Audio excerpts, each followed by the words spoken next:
I would like to acknowledge the warriors, the fighters, the elders and the ancestors on the lands on which we are meeting on today. The ones who are recognised and the ones we've never heard of. I would like to pay homage and honour to the Aboriginal people of Western Sydney, who lived on Western Sydney and continue to live on the lands of Western Sydney, for it is those who walked, cared, protected and nurtured this land since time immemorial, which has allowed you and I to be able to meet here today.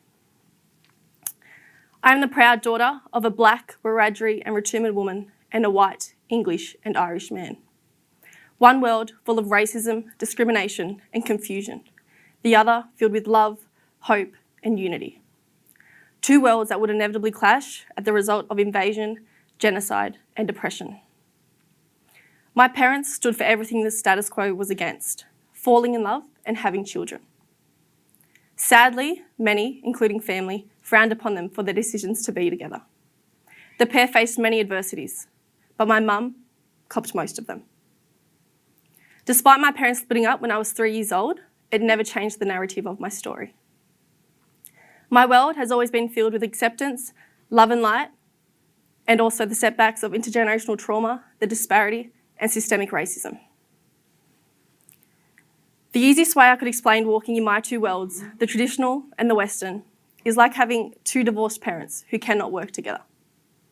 Through love and unity, the pair could in fact create a world full of love, hope, and unity, although the hatred, division, and almost diminishing behaviours towards each other always shelter that light. It's a mental uphill battle which only ever affects the person in the middle. A world full of confusion, self-doubt and loneliness. One world that I'm yet to explore, even at 24. I've been adored and discriminated against in the same sentence. One of those ongoing examples is when the Australian national anthem is being played. Up until a few years ago, I would stand. And I would stand in solidarity with the person beside me and sing it loud and proud. Although up until about 2 years ago, I didn't sing it no more. I made the decision within myself not to stand and not to sing it. And if you know the truth of this country, you will understand why I don't sing it. But to give you some clarity, is that Aboriginal people are 14 times more likely to be arrested compared to the non-Aboriginal person.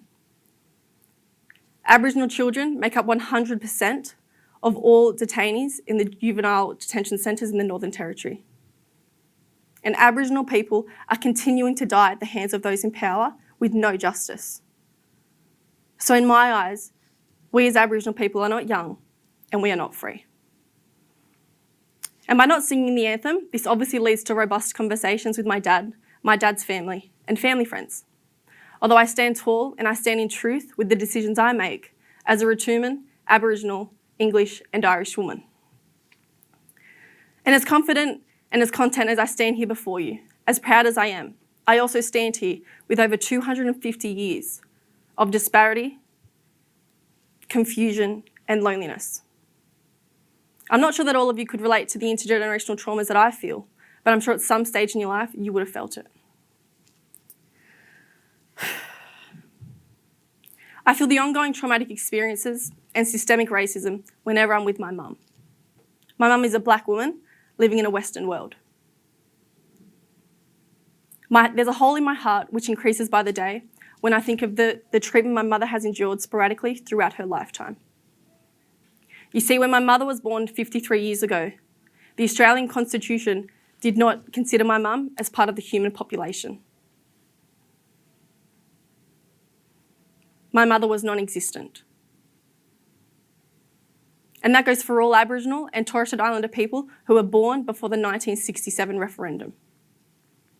And in 2019, it certainly doesn't make the situation any better that when my mum goes to do her groceries at Coles, just alongside so many other men and women of all different colours and races, she undoubtedly is still the only person who gets followed by security, monitored as she uses the self-serving devices, and questioned on her purchases on any given trip. This is something that my siblings and I still endure every time we go to the shops with our mother. This still gets viewed as normal by the workers, by the security guard, and better yet, the civilians who choose to walk by and not bat an eyelid. This is the reality that so many of us continue to live. And it's a completely different story when I'm with my dad. My dad is a white man. We can freely range the shops. We aren't getting followed by security guards. We aren't getting questioned on our purchases. And I know that people aren't just watching us. But don't get me wrong, we all have unconscious bias. I find myself having an unconscious bias. And we all make mistakes. We are all going to make mistakes in this space. It's inevitable. It's been embedded in us in every aspect of our lives. All you have to do is watch TV. And this is something that I speak to my dad about all the time, and we kind of get into this back and forth because he just doesn't see it. He'll never see it. But even just watching ads, they've gotten a lot better now, but watching TV ads, and you see how many coloured people are on TV. You and I can both not deny it. It's the truth and it's the reality of what we live in. I want each of you to question your unconscious bias. I want you to ask yourself, where did it come from? Did you personally have a negative experience with someone? Or did you filter that message through the media? Did someone you know have a negative experience with someone? So now you've gone and painted the same brush. You've gone and painted so many with the same brush. We're all guilty of this behaviour. But we must take a step back and connect at face value with people, because it is killing people around us. I challenge each of you to challenge your unconscious bias, and by proving it wrong. Engage in that conversation that you weren't going to engage with. Speak to that person and listen and learn. That's all you have to do, is just listen and learn. It could be a very short conversation. You could get ignored. Or it could spark the beginning of something so truly magical that you would never think would happen. Does it begin with one person at a time?